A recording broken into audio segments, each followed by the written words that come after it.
दोस्तों, आज की मेरी कहानी है चोरनी। सिया अभी अभी घर में आई थी कि देखा घर का माहौल बड़ा ही अजीब था। सभी लोग हाल में बैठे हुए थे। सबके चेहरे बता रहे थे कि कोई बड़ी बात हुई है। पर सिया के पूछने से पहले ही उसकी जेठानी मेघा ने उसके पास आते हुए जोर से कहा, सिया, मेरा हार कहाँ है? आखिरी बार मैंने उसे तुम्हारे पास ही देखा था। शराफत से मेरा हार लौटा दो। जेठानी की बात सुनते ही सिया हैरान रह गई। दीदी, मेरे पास आपका कोई हार नहीं है। भला मैं आपके हार का क्या करूंगी? अच्छा, इतनी आसानी से झूठ बोल रही हो तुम? शर्म नहीं आती तुम्हें? उस दिन तुमने मेरा हार नहीं लिया था, ये कहकर कि दीदी मैं भी ऐसे ही हार बनवाना चाहती हूँ, एक बार डिजाइन दिखा दो। अच्छा पर वो हार तो मैंने आपको साथ के साथ दे दिया था। सिया ने कहा, सिया झूठ मत बोलो, तुमने मुझे हार नहीं दिया था, बल्कि वो हार छुपाकर तुम अपने साथ ही ले गई थी। चुपचाप मेरा हार निकाल कर दे दो, वरना मुझसे बुरा कोई नहीं होगा। मेघा की बात सुनकर सिया भी सतेक में आ गई। आखिर गुस्सा होते हुए वो बोली, बस दीदी, मुझे नहीं पता आपका हार कहाँ है। मैंने सिर्फ डिजाइन देखने के लिए लिया था और आपको वहीं लौटा भी दिया था। अब आपको याद नहीं है तो मैं भी क्या कर सकती हूँ? देखो कितनी आसानी से मुकर रही है ये। मम्मी जी, आखिर छोटे घर की जो ठहरी, दिखा दिया ना अपनी औकात। इसी ने मेरा हार लिया है, नहीं तो आज तक तो कोई सामान हमारे घर से गायब नहीं हुआ है। मेघा अपनी बात को सही ठहराते हुए बोली, बस कीजिए दीदी। माना कि मेरा मायका आपकी तरह अमीर नहीं है, लेकिन स्वाभिमान तो उनका भी है। वो भी इज्जतदार लोग हैं। भला मुझे आपकी हार की क्या जरूरत पड़ गई? वो तो आपके देवर जी ने कहा था कि वो मेरे लिए हार बनवा रहे हैं, इसी कारण मैंने डिजाइन के लिए आपसे हार लिया था। पर मैं तो साथ के साथ ही आपको देकर आ गई थी। अब आप रखकर भूल गई तो मुझ पर चोरी का इल्जाम लगा रही हो। हाय राम, कहना क्या चाहती हो? मतलब मैं झूठ बोल रही हूँ? मुझे मेरा हार वापस दो, वरना बस करो मेघा, कुछ भी बोले जा रही हो तुम। हम बात कर लेंगे। अब बीच में सासू माँ ममता जी बोली, क्यों ना बोलूं मम्मी जी, वो हार मेरे मायके से आया था, आप लोगों ने नहीं दिया था और इसने इतनी आसानी से चुरा लिया। मुझे नहीं पता, कहीं से भी दे, अब मेरा हार तो ये ही देगी। पर जब मैंने हार लिया ही नहीं है तो मैं क्यों मानूं कि मैंने आपका हार लिया है? सिया भी चुप होने का नाम नहीं ले रही थी। आखिर क्यों ही चुप होती? चोरी का इल्जाम लग रहा था उस पर। सिया, तुम अपने कमरे में जाओ और मेघा, तुम अपने कमरे में एक बार वापस चेक करो, क्या पता हार तुम्हारे पास ही रखा हो। ममता जी ने कहा, मम्मी जी, मैं अच्छे से देख चुकी हूँ, मेरे कमरे में हार नहीं है। आप चाहो तो मेरा कमरा जाकर चेक कर लो। पूरा सामान उथल पुथल हो चुका है, पर अब इसका कमरा बाकी है। आप इसका कमरा चेक करो, मुझे पक्का विश्वास है कि हार इसके पास ही मिलेगा। मेघा अपनी बात सही ठहराते हुए बोली। आखिर बात बढ़ता देखकर सासू माँ ने सिया को कमरे में जाने को कहा, पर एक बार फिर मेघा के कमरे को चेक किया जाने लगा। सब हैरान थे कि आखिर हार कहाँ जा सकता है। ममता जी की दो बहुएं थी, मेघा और सिया।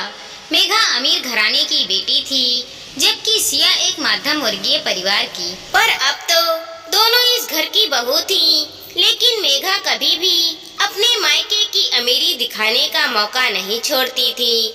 मेघा के मायके से उसे सोने का हार मिला था। एक बार सिया ने वो हार देखा था, तब से उसे वो हार पसंद आ गया था और उसने मेघा के मुंह पर ही उसकी काफी तारीफ की थी। अभी 2 महीने पहले सिया के पति आर्यन के बिजनेस में काफी अच्छा मुनाफा हुआ था, इसी कारण उसने सिया के लिए हार बनवाने के लिए बात की। जब आर्यन ने सिया से कहा कि वो उसके लिए सोने का हार बनवाएगा, तो सिया को मेघा का हार याद आ गया और उसने कहा कि उसे मेघा जैसी ही डिजाइन वाला हार चाहिए। बस इसी कारण से वो मेघा के पास उसके हार का डिजाइन लेने गई थी। सिया के कहने पर मेघा हार निकालने को तैयार नहीं हुई, लेकिन जब ममता जी ने कहा तो उसने अपना हार निकाल कर दिया। उस समय सिया ने अपने मोबाइल से उसकी फोटो ली और हार मेघा को देकर वापस अपने कमरे में आ गई। लेकिन उस बात को भी 1 हफ्ते हो चुके थे। अब मेघा को हार मिल नहीं रहा था। ममता जी को भी यही याद था कि हार सिया ने वापस मेघा को दे दिया था, पर मेघा इस बात को मानने को तैयार नहीं थी। पर वो हार उसके कमरे में भी तो नहीं था। ये बात भी पक्की थी। आखिर ममता जी के सामने ही उसने अपना पूरा कमरा उथल पुथल किया था। फिर थोड़ी देर बाद ममता जी ने मेघा को कहा, मेघा, एक बार अपने मायके फोन करके पूछो, तुम अभी अभी अपने मायके गई थी, क्या पता तुम्हारा हार अपने मायके लेकर गई हो। मम्मी जी, मैं अपना हार मायके लेकर क्यों जाऊंगी? मेरे मायके में कौन सा फंक्शन था जो मुझे हार पहनने की जरूरत थी? मेघा चिढ़ते हुए बोली, बहू, मैं मानती हूँ कि तुम्हारे मायके में कोई फंक्शन नहीं था, लेकिन क्या पता तुम हार लेकर गई हो और वहीं पर गलती से भूल गई हो। एक बार पूछने में हर्ज क्या है? ममता जी उसे समझाते हुए बोली, मम्मी जी, आप अपनी छोटी बहू को बचाने के लिए मेरे मायके तक क्यों पहुंच रही हो? मुझे पक्का विश्वास है हार सिया ने ही लिया है। आखिर वो छोटे घर की है, कभी अपनी जिंदगी में सोना चांदी तो देखा नहीं होगा। आप मेरी बात मानो, एक बार उसका कमरा चेक कीजिए। मेघा अपनी बात पर अड़ते हुए बोली, मम्मी, जब मेघा बार बार एक ही बात कह रही है तो एक बार सिया का कमरा चेक ही कर लो, क्या पता गलती से हार उसके पास रह गया हो। अब की बार मेघा का पति विवान बोला। आखिर विवान की बात मानते हुए ममता जी सिया के कमरे की तरफ जाने लगी। तभी आर्यन ने कहा, मम्मी, आपको भी लगता है सिया ने ही यह सब किया होगा? आप तो कम से कम विश्वास करो, उस दिन आप सिया के साथ ही तो थी। और मुझे भी अच्छे से याद है, सिया सिर्फ मोबाइल में फोटो क्लिक करके लाई थी। उसके हाथ में उसके मोबाइल के अलावा कुछ भी नहीं था। कहीं भाइयों में आपस में झगड़ा ना हो जाए, ये सोचकर ममता जी के पैर वहीं रुक गए। अब वो दोनों बहुओं के बीच में फंस चुकी थी। उन्हें भी यही याद था कि सिया हार लेकर नहीं आई थी। तभी दरवाजे की डोर बेल बजी। विवान ने जाकर दरवाजा खोला तो सामने उसके ससुर जी थे। अचानक इसी समय उन्हें घर पर देखकर वो लोग हैरान रह गए, पर फिर उन्हें आदर सम्मान के साथ घर में लाया गया। उन्हें अचानक आया हुआ देखकर उनके मन में ये शक चल रहा था कि कहीं मेघा ने तो इन्हें नहीं बुला लिया, अभी बेवजह बतक्कड़ ना बन जाए। लेकिन तभी विवान की सास ने कहा, बेटा, मेघा कहाँ है? दिखाई नहीं दे रही है। जी, वो अपने कमरे में है, मैं अभी बुला लाता हूँ। कहकर विवान मेघा को बुलाने अपने कमरे में चला गया। मेघा बाहर आई तो रोती धोती अपनी माँ के गले जाकर लग गई। उसे इस तरह रोता देखकर उसके मम्मी पापा भी सकेत में आ गए। क्या हुआ मेघा? बेटा, क्या हुआ तुम्हें? बताओ तो सही। पर मेघा थी कि चुप होने का नाम ही नहीं ले रही थी, बस रोए जा रही थी। तभी मेघा के पापा ने ममता जी से कहा, समधन जी, क्या बात है? मेघा ऐसे रो क्यों रही है? आखिर हुआ क्या है? बताइए तो सही। ममता जी से भी कहते नहीं बन रहा था, पर फिर भी हिम्मत करके उन्होंने कहा, समधी जी, मेघा का हार नहीं मिल रहा है। पूरे कमरे में ढूंढ लिया, पता नहीं ये कहाँ रखकर भूल गई। मैं कोई भूली नहीं हूँ। मेरा हार आपकी लाडली बहू सिया ने चुराया है और आप मानने को तैयार नहीं हैं। एक बार उसका कमरा चेक नहीं कर सकती थी आप? यही इज्जत है आपके घर में मेरी? मेघा ममता जी पर भड़कते हुए बोली, मेघा बस करो, क्या कह रही हो तुम?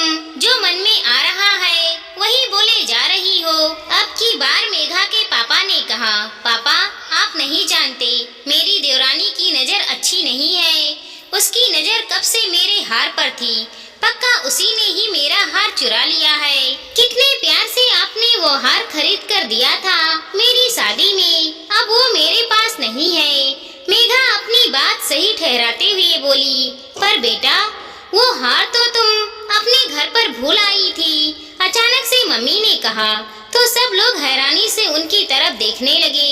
यहाँ तक कि मेघा का रोना वहीं एकदम से रुक गया और उसकी मम्मी ने अपना बोलना जारी रखा। हाँ बेटा, वो हार तो तुम घर पर भूल आई थी और उसी को लौटाने के लिए तो हम लोग यहाँ पर आए हैं। कहते हुए उसकी मम्मी ने अपने पर्स से वो हार निकाला और सबके सामने मेघा के हाथ में रख दिया।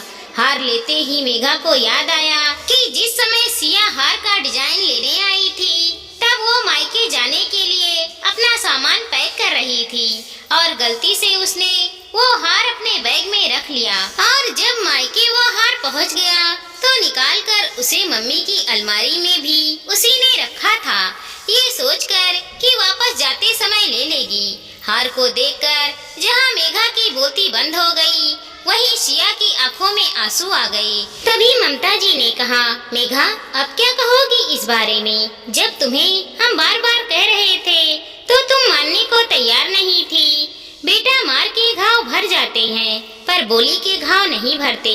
आज सही में तुमने सबसे शर्मनाक हरकत की है।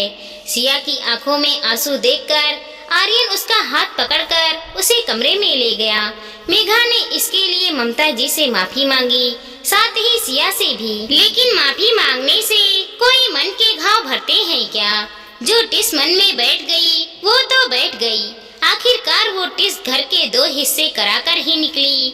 जहाँ दोनों भाई अलग अलग हो गए, वहीं अब सिया भी मेघा से ज्यादा बात करना पसंद नहीं करती थी। दोस्तों, सिया की जेठानी ने सिया पर आज चोरी का इल्जाम लगा दिया था, जहाँ की सिया ने चोरी की ही नहीं थी। कहते हैं ना, बिना समझ के किसी को चोर नहीं बनाना चाहिए, नहीं तो बाद में पछताना भी पड़ जाता है। बिना आँख से देखे किसी पर कोई इल्जाम नहीं लगा सकते। क्या पता वह इंसान गलत है या सही। मगर मेघा ने सिया पर चोरी का इल्जाम ना लगाया होता तो आज दोनों भाई अलग अलग ना होते। इसीलिए दोस्तों, जो भी काम करो सोच समझ कर करो, ना कि बिना समझ के। दोस्तों, हमारी इस छोटी सी कहानी को लाइक करें, शेयर करें और चैनल पर नए हैं तो सब्सक्राइब करें। साथ ही साथ मिलते हैं अगले वीडियो के साथ। तब तक के लिए धन्यवाद दोस्तों।